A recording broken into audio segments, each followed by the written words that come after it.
अच्छा भाई, अब फर्ज कीजिए कि एफ ऑफ एक्स बराबर है 2x² माइनस 18 बटा जी ऑफ एक्स के, जहां जी ऑफ एक्स एक पॉलिनोमियल है।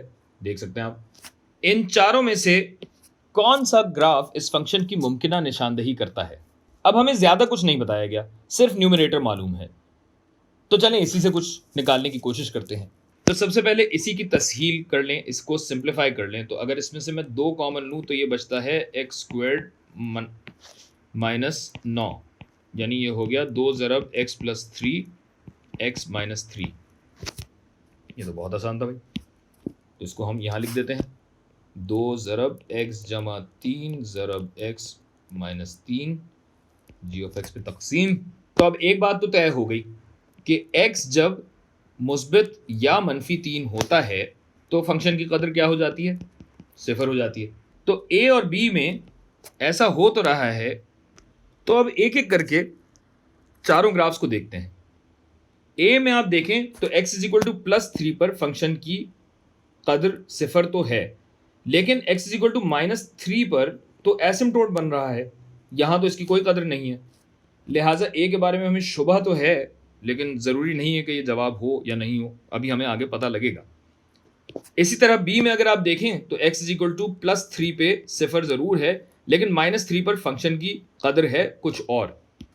लिहाजा चलें इसको भी हम मुकम्मल तौर से निकाल नहीं सकते यहाँ पे, और मैं अभी बताता हूँ क्यों। c में अगर आप देखें तो x is equal two plus 3 पर फंक्शन अनडिफाइंड है, यानी ये रिमूवेबल डिसकंटिन्यूटी है, जबकि मनफी 3 पर जब आप देखें तो फंक्शन की कोई कदर है। तो यहां भी क्या हो रहा है भाई? और अगर डी में देखें तो फंक्शन सिफर है तो सही, लेकिन कहां कहां है? x is equal two plus और माइनस 6 पर है। तो ये सब क्या हो रहा है भाई?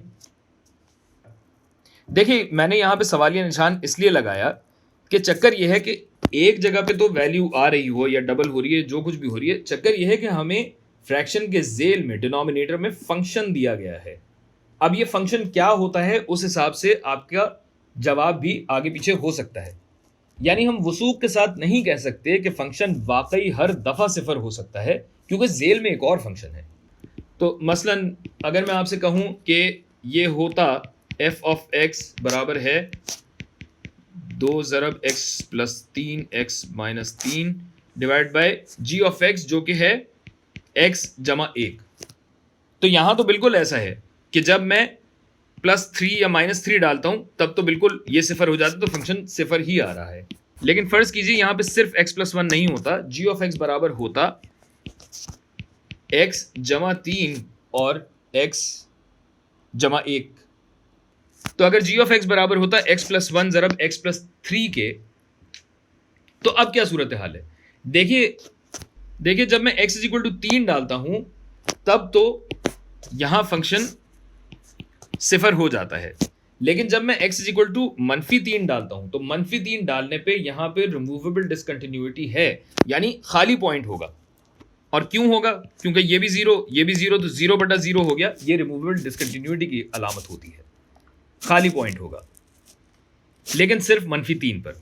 या फिर अगर ये होता है x प्लस 3 का स्क्वायर्ड ज़रब x प्लस 1, तो अब क्या होगा जनाब कि x इज इक्वल टू 3 जब आप डालेंगे तो f ऑफ x बराबर हो जाएगा सिफर के, जबकि x इज इक्वल टू मनफी 3 जब हम डालेंगे तो मनफी 3 से क्या होगा? इससे यहां पे वर्टिकल एसिम्टोट बनेगी। हो गई ना सिट्टी गुम।